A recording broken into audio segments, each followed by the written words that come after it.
Amis aficionados, bonjour, bonsoir, bienvenue à cette nouvelle émission de Noir et Blanc. Romain Beaufy à la réalisation aujourd'hui avec nos invités habituels Jackie Siméon, Gérard Muscat, les lauréats de cette fin de semaine ou de ce début de semaine.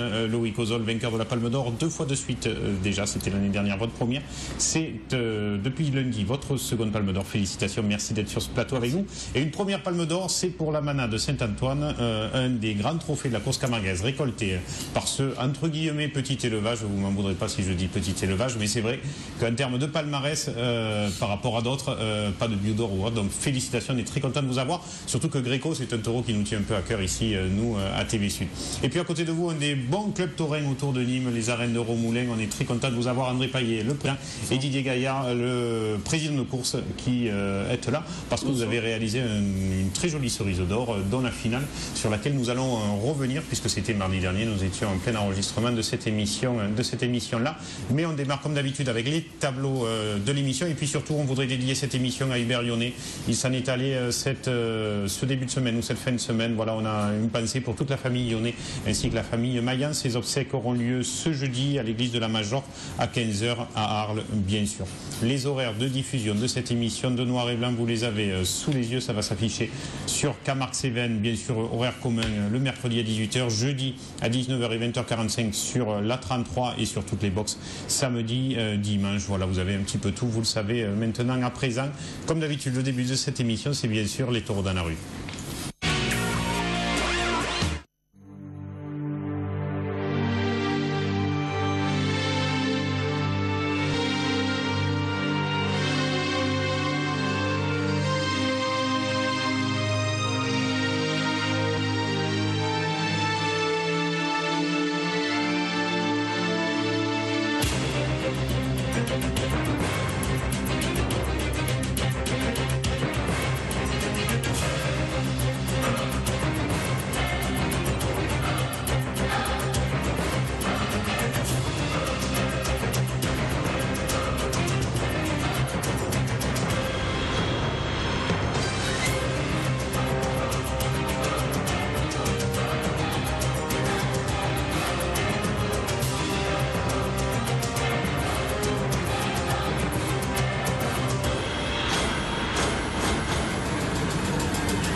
Le premier week-end du mois d'août bien chargé en fêtes votives.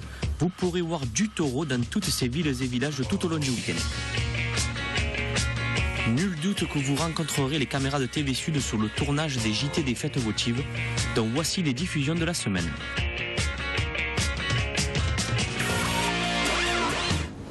Voilà les taureaux de rue, merci à Romain Beaufy et toute l'équipe des caméramans de taureaux de rue pour toutes ces images. Il y en a beaucoup d'autres que vous retrouverez bien sûr dans le JT des fêtes votives tous les soirs sur les antennes de TV Sud. Le taureau de piste, le taureau Camargue en corne nue, c'est dans les arènes et c'était à Romoulin pas plus tard que la semaine dernière. C'était mardi pour la finale de la cerise d'or. Les images vont démarrer, Didier et André. Belle réussite déjà en termes d'affluence puisque les arènes étaient pleines pour cette finale. Il y a souvent beaucoup de monde de toute façon à Romoulin. Ouais, oui, c'est vrai que on poursuit ce qu'a fait Fabien depuis quelques années on fait vraiment du monde depuis le début de la saison. C'est vrai qu'on travaille bien. Il faut dire que c'est des arènes agréables, hein, ombragées, très proches des taureaux, très proches piste des taureaux, brillante. On voit bien de partout, donc bon, les gens apprécient, puis bon, on essaie de monter des bons plateaux, donc voilà quoi. Après, bagarre au point ce jour-là pour cette finale, parce que deux rasoteurs gauchers se tenaient dans les points. Oui, l'un des meilleurs quarts d'heure de cette journée. Il y avait même Dimitri Fougère qui était troisième, qui aurait pu revenir. Fougère était pas loin derrière, oui, et c'est vrai qu'il y a eu la bagarre un petit peu des gauchers, qui a baissé un petit peu d'intensité. Ça c'est l'approchage de Beaucaire de la Manane de François de Guillerme. Oui, c'est le taureau qui s'appelle Beaucaire. Il a été sur Rémi Ibarra, le bouillardier, qui se fait coincer à la planche et qui sortira. Il a fait un gros, pas quart d'heure parce qu'il a fait 10 minutes, mais bon, 10 minutes intenses quoi. Les hommes l'ont rasoté et ils sont tombés dessus, ils ont mis une grosse pression. Et bon, Il y avait un peu de Candelo dans ce taureau. Il a été hyper méchant et il avait envie de manger tout le monde. Quoi. Il y a un moment qu'il n'avait pas autant tapé qu'un. Ah ouais. Deuxième de la journée, Turpan de la manade Fabre-Maillan qui lui a tenu son relais, un taureau plutôt classique. Un petit taureau qui aime la pression et il a eu la pression. Alors il a bien répondu. Bon, de temps en temps, j'ai essayé un petit peu de le laisser se dégager de l'emprise des hommes, mais quand il y a la bagarre, il y a la bagarre. Quoi. On ne peut pas tout le temps arrêter. Mais bon, c'est des taureaux qui aiment la pression. Alors bon, ça lui a réussi. Avec un super écrabouille tout au long de l'après-midi côté gauche avec Jamel Bourgan qui se sont joués jusqu'au dernier taureau finalement cette cerise d'or 2014. Et puis côté droit, moi en tout cas j'ai beaucoup aimé les prestations du petit Solaire, surtout avec ce taureau là de la manade de la galère qui n'est pas un taureau habituel dans cet élevage, plutôt classique, qui fait le pas et qui va très vite. Et on a pu assister à de superbes rasés arrêtés de ce jeune garçon droitier, là, Jérémy Solaire, dont on parle de plus en plus. Voilà. Oui, en effet, il a fait ce jour-là, c'était l'homme de la course. Sur les taureaux, parce qu'il n'était pas dans la bagarre pour la cerise, lui, mais sur les taureaux un petit peu compliqués ou officiels à sa race de témoin, c'est lui qui était là et il a fait voir vraiment qu'il a du talent. C'est un raseteur qui a du talent et je pense que l'année prochaine il risque de s'affirmer. C'est un taureau intéressant à revoir parce que aussi bien à gauche qu'à droite. Il aurait pu prétendre au prix. Regardez ce rasé là. Fini à quelques points. Ouais, il finit juste derrière Camaille à 1 ou 2 points près. C'est lui, il aurait pu prétendre au prix de second taureau de la série 2.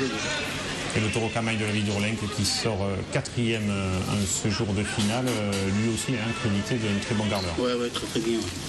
Bon, on le connaît Camaille, bon, c'est un taureau qui a déjà un peu plus d'âge, donc il connaît un petit peu la musique, le placement, il a une grosse anticipation.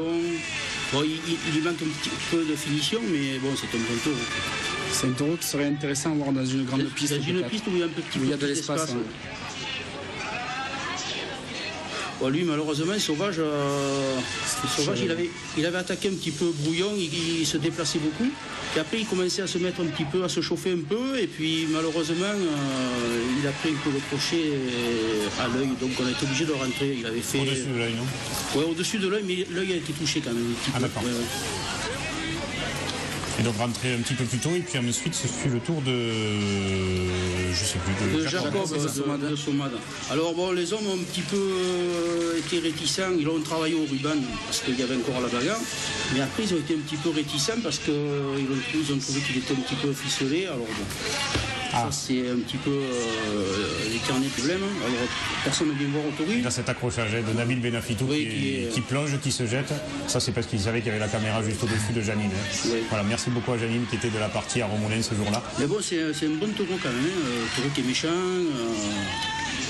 comme les Somades, en général les Somades c'est... Petit pagnol de Fournier qui était prévu 6e à la base et qui est passé 7e et qui a bien terminé. C'est un jeune taureau qu'on avait remarqué en Ligue l'an dernier dans nos arènes et qu'on a décidé de lancer et ça en est bien sorti. Oui, il a bien course par de jolies actions.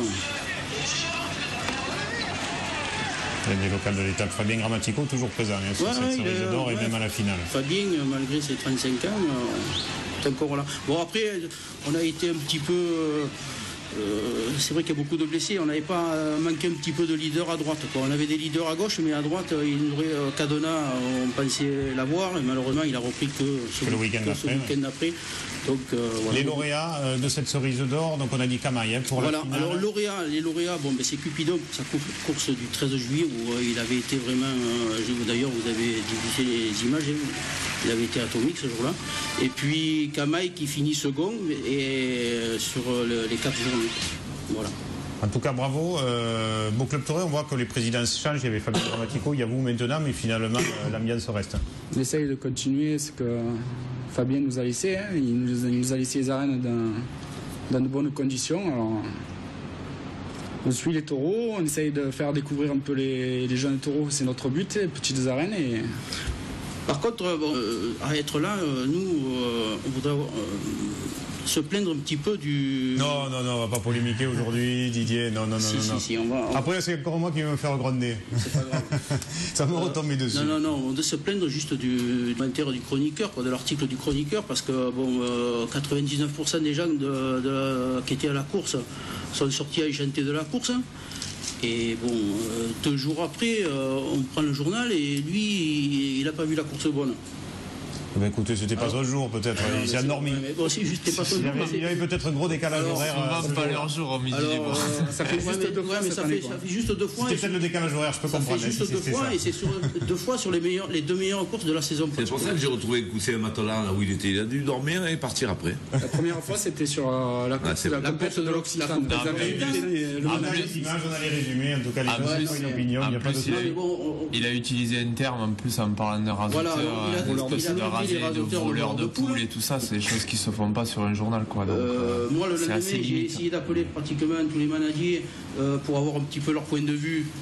Ils ont tous été d'accord avec moi. J'ai eu le président de la fédération, Gérard Batifort, lui aussi m'a dit il n'a pas vu la même course que nous. Compris, vous n'êtes pas content, Didier. Voilà. Non, on n'est pas content. On a fait un bon résumé. C'est l'image de la course. Ce monsieur. Non, mais c'est l'image de la course. On va pas parler de nos confrères pendant 2 heures. Non, mais pas que vous soyez. Non, mais ce monsieur, nous, il sera plus le bienvenu à Remoulé. Voilà. Oui, il sera plus le bienvenu à Remoulé. Bon, bah écoutez, sinon vous pouvez l'appeler aussi. C'est un petit coup de gueule. C'était plus facile. C'est un petit coup de gueule, mais bon, de temps en temps, il faut remettre un petit peu les choses. Des fois, il faut que les choses soient dites. Je suis d'accord avec vous, Didier, pour le coup. Allez, on va continuer cette émission, continuer par le Trophée de l'Avenir. C'était le week-end dernier, ça nous tenait à cœur à nous aussi d'être là, parce que c'était le premier souvenir Gilles Arnaud et Joël Becker, parti très dernièrement. Voilà, donc ça nous faisait plaisir d'être en image présent. Qui plus est, c'était Mathieu Arnaud qui était à la caméra, donc ça nous faisait doublement plaisir, Jackie, d'avoir des images. Alors ça a été très bien pour l'école de raseteurs, Nicolas Vera comme d'habitude éblouissant avec les taureaux emboulés, et derrière la course a été quand même d'un niveau ils étaient en blanc, alors que le lendemain pour la grande course ils étaient en bleu, c'est dommage. Mais c'est vrai que Gilles Arnaud c'était l'ancien président du club taurin pendant X années, et puis Joël Becker, cette période dorée des arènes de Sommières. Joël Becker c'est le président de l'école taurine, qui sont décédés tous les deux. Ouais. 2 monuments de Sommières et de Félibiao dans cette ville, dans ce village là-bas. Et c'est vrai que la course était moyenne et finalement elle est ressortie très moyenne. Oui. Mais bon, voilà, on y était présent. Je crois que c'est Abel qui a gagné le prix, c'est un taureau vaillant mais classique un peu. On retrouve notre Nabil Benafito présent à Sommières, présent à Romoulin, et on le retrouvera présent au Palais de Nord. Et cet Anténor, on m'avait dit beaucoup de bien d'Anténor, et puis c'était extraordinaire. Et les taureaux de Laurent ont fait celui qui était venu la nuit aussi au Gros-du-Rhin, qui devait... Diabolo, ça doit être le seul Diabolo qui est sorti pendant la fête à Sommières, hein, parce que là, des Diabolos, ils n'en boivent pas beaucoup là-bas. Et voilà, les taureaux de Laurent, ils ont beaucoup sauté. Ça a beaucoup sauté, non? Oui, les Laurent... C'était Nicolas, non? Nicolas Belle de Nicolas. La manade de Nicolas récompensé, le petit solaire à nouveau en termes de trophée. Et on va continuer à voir les courses de Nabil Benafito, parce qu'il y est aussi au Palais de Nord, Nabil. Les images vont partir. Pour dimanche dernier, merci à Odile et la famille Exgeret pour ces images dans l'un des bastions provençaux des courses du Trophée de l'Avenir. Là-bas aussi, ils font des courses très brillantes. Benjamin Villard aussi. Et la reprise de Benjamin Villard au Palais, je ne sais pas si. Non, il n'avait pas couru. Il avait repris déjà, mais il était présent. Et là, il a repris et visiblement, il n'avait pas trop de soucis physiques, donc il a pu un petit peu raseter, donc tant mieux de le voir revenir. Lui qui a manqué, entre autres, on y reviendra à la Palme d'Or et à ce début de saison. Et on retrouve de vieux bouillarguets, comme Marco Bournel, comme Benjamin Bini, dans cette piste. Pardon pour le lapsus. Il a repris aussi, il n'y a pas longtemps, non, Bini aussi. Bini, Benjamin Bini, il est venu faire une course de Tao le lundi. Il a été bien. Il a été très bien, Benjamin. Après, quand on arrête 2 ou 3 ans de rasoter, je ne sais pas, moi j'ai pas rasoté, mais ça doit être compliqué de revenir un peu au niveau. J'ai jamais fait 2-3 ans. Et regardez ce rasé de Nabil Benafitou, cet accrochage à la Marien, quelle action encore du raseteur gaucher. Merci à Didier Ségara qui était de l'autre côté, qui nous permet d'avoir dans un angle différent, on ne recule sous aucun moyen technologique pour vous présenter ces courses de caméra au Palais de Nord. On est comme ça chez TV Sud, mais en tout cas une course plaisantée, tout le monde s'est régalé, tout le monde est ressorti satisfait. On voit que Benjamin est encore en manque d'automatisme pour le coup. Encore que des soleils, ça arrive à tout le monde, même en pleine saison. Surtout en pleine saison. Et l'un des mystères de ce mois de juillet, c'est ce Jérôme Martin qu'on retrouve au Palais de Nove, absent de Soumière, absent de la Palme d'Or par exemple, alors que franchement, il aurait totalement sa place côté gauche dans une compétition comme la Palme. Enfin voilà, c'est un petit message. Moi aussi, je pousse des coups de gueule des fois. Oui, non, mais tu as raison, entièrement d'accord avec toi. Là, c'est cet épouse, hein, de plus sérieux.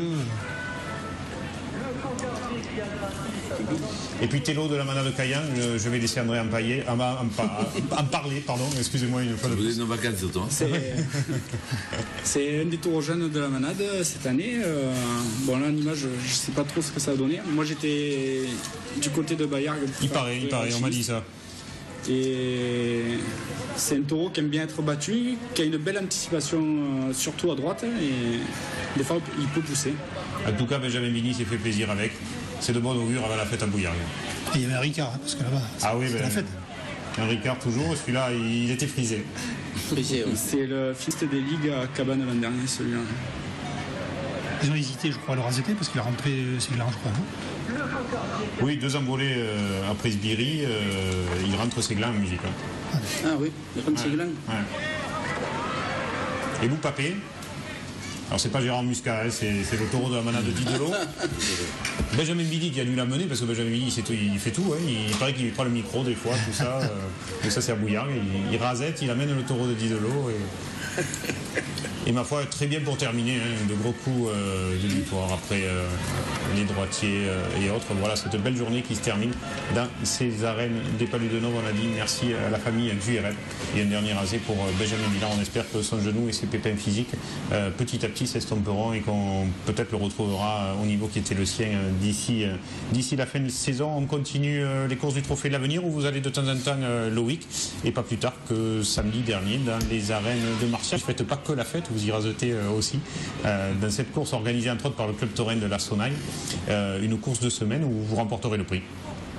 Ouais, mais en plus ça a été intéressant. Je connaissais pas les taureaux, donc je m'attendais pas franchement à un niveau comme ça, et j'ai été surpris surtout par le second de Cyr qui a été très bien, celui de Renault qui a été très bien, voilà celui-là. Oui, la hausse qui a été compliquée, qui anticipe un peu. Il avait été bon au gros du rôle, je crois. Oui. Ouais. C'est pour ça, pas beaucoup d'images. Beauvoisinois maintenant de la Manade Cavallini. Et puis ce sera Bail de Vignuesa qui remportera. Ouais, un taureau très sérieux que je ne connaissais pas et qui franchement qui est intéressant, surtout dans des pistes un peu complexes comme ça, assez rectangulaires et tout ça. C'est vraiment des taureaux intéressants à radoter, quoi. Ça change du Trophée des As, on a le temps de se caler vraiment avec les taureaux. De raseter, arrêter. On vous a entendu, on n'a pas de dire, mais arrêtez de partir avec le rasé soit fini. Ouais, c'est un peu le problème des As, parce que même officiel pleine maintenant, et on n'arrive pas à se caler comme il faut avec son tourneur pour faire un rasé appliqué, à part quand il sort un gros taureau, sauf que comme on sait, des gros taureaux il n'y en a pas tous les dimanches, donc c'est pas évident, quoi.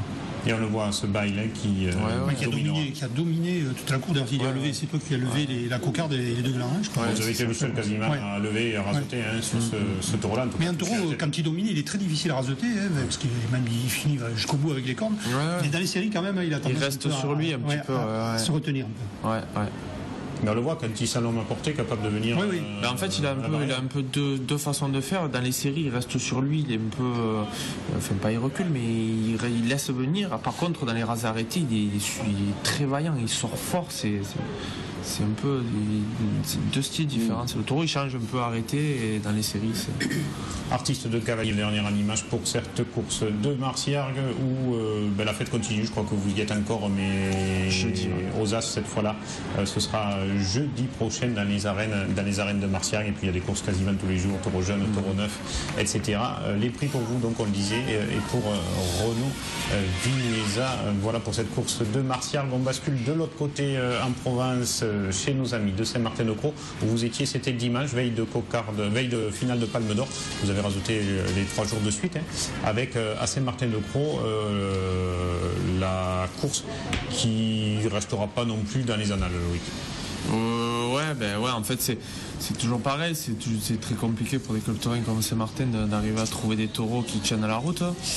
Le problème avec ça, c'est encore pas la première fois que je le dis, mais c'est toujours que moi qui le dis. C'est que voilà, on voit après des copains dans des courses comme ça qui sont franchement inutiles et qui servent pas ces courses-là. Je pense que au contraire, parce que ces petites courses seront bonnes, que les gens iront voir les grandes et pas l'inverse. Donc je sais pas là ça a été une seconde partie pas trop mal parce que le président a même refusé une ficelle à un raseteur qui avait fait taper. Voilà, c'est pour vous dire aussi la pression fut grande sur les taureaux. C'est annoncé 2 taureaux que moi j'étais à la course aussi qui sont rentrés pour blessure. Coup de corne, coup de crochet à l'œil, donc ça a cassé un peu la course aussi. Ça, puis là on a eu en fait que ce dernier un peu cardinal et officiel. Pouga un peu, non? Pouga il était très bien, mais pareil c'est un taureau avec lequel il faut jouer le jeu parce qu'il a des grosses cornes, il n'a pas trop de coups de tête, il fait des gros coups de barrière. Pouga il était remplacement. Il a remplacé un autre. Et lui gagne le prix, cardinal de l'outil, à juste titre d'ailleurs. Ouais, ça a été le plus cher. Pouga aussi aurait pu y prétendre, mais voilà, il a fallu attendre le sixième pour pouvoir arriver à se caler correctement avec des taureaux, donc c'est la course au point, c'était la course au point. C'est puis en plus ça rime on va revenir comme la course de Bellegarde qui font au mois de mai aux As, c'est pareil, ça a été le même résultat. Franchement ces courses au point là en semaine, ça rime à rien parce que les gens du coup ils viennent plus parce qu'ils savent ce qu'ils vont voir, et au final je pense qu'on fait l'inverse, on se dit mais de toute façon quand les grandes courses sont bonnes les gens viennent, mais peut-être que si les petites étaient aussi bonnes les gens iraient plus souvent dans les grandes, et à l'avenir c'est pareil aussi, donc surtout que c'est des taureaux plus fragiles et qui subissent plus alors. Non, puis à l'inverse en plus on n'est pas là, le système du trophée aujourd'hui fait qu'on manque de respect à des taureaux qu'on devrait aider plutôt qu'enterrer. C'est ce qui s'est passé. C'est ce qui s'est passé dimanche. Là, il s'est passé Aigues-Vives pour la faire. Mais toutes ces courses en semaine, des As le jeudi. Toutes ces courses en semaine, c'est vraiment compliqué parce que. Moi, j'entends Jackie en tant qu'observateur dire depuis 20 ans, il faudrait que toutes les courses en semaine soient hors point. Alors, je sais pas. Mais hors point ou tout simplement, moi, ça fait 4 ans que je leur propose, c'est tout simplement, s'ils veulent faire tout compter, c'est un fait, tant mieux. Mais qui prennent que les 25 meilleures courses des types du trophée ça limiterait, ça permettrait déjà à chacun de se dire je sais que Rennes équivalente aussi parce que c'est après c'est encore autre chose, faut-il déjà encore qu'ils comprennent un système comme il faut, parce que il faut bien l'écrire en gros sur un papier pour qu'ils puissent le lire, mais le problème c'est ça fait 4 ans qu'on leur dit qu'il faut qu'ils prennent que les 25 meilleurs, à la limite qu'ils privilégient et même qui prennent uniquement les courses excellentes en premier et les autres derrière. Mais c'est vrai que dans cet esprit-là de faire tout compter, on démonte des petites courses qui sont vouées à disparaître. Franchement, moi ça me. Ils avaient essayé ça il y a 3 ou 4 ans. Mais ils avaient essayé. La seule chose qu'ils arrivent à nous dire maintenant, c'est mais de toute façon ça n'a rien changé. Et ce que je leur répète 100 fois, c'est surtout que ça change peut-être rien au niveau du classement, et tant mieux si ça change pas. Mais par contre, dans la tête d'un raseteur, c'est différent. C'est différent d'aller prendre son sac et d'aller forcément tout le temps s'habiller parce qu'il faut tout le temps être dans le classement et tout le temps être là, alors que de se dire que s'il y a 25 courses, mais il y a peut-être ne serait-ce qu'un taureau hors point ou un taureau un peu plus gentil, ça permet de se dire là on va se relâcher un peu, on va aider un peu le taureau à faire un quart d'heure, alors que ça arrive quasiment jamais. Et à contrario, on voit aussi des taureaux qui sortent beaucoup trop chargés pour ça, parce que les managers savent où ils tombent, et donc franchement on est sur une corde. Je pense que si on redresse pas la barre dans 2 ans au Trophée As, on fera 15 courses dans l'année, donc et je pense que ça ne doit pas s'arrêter à ça, de cette première partie. Ne bougez surtout pas, vous devant votre télé et vous autour de ce plateau, on se retrouve tout de suite après ça.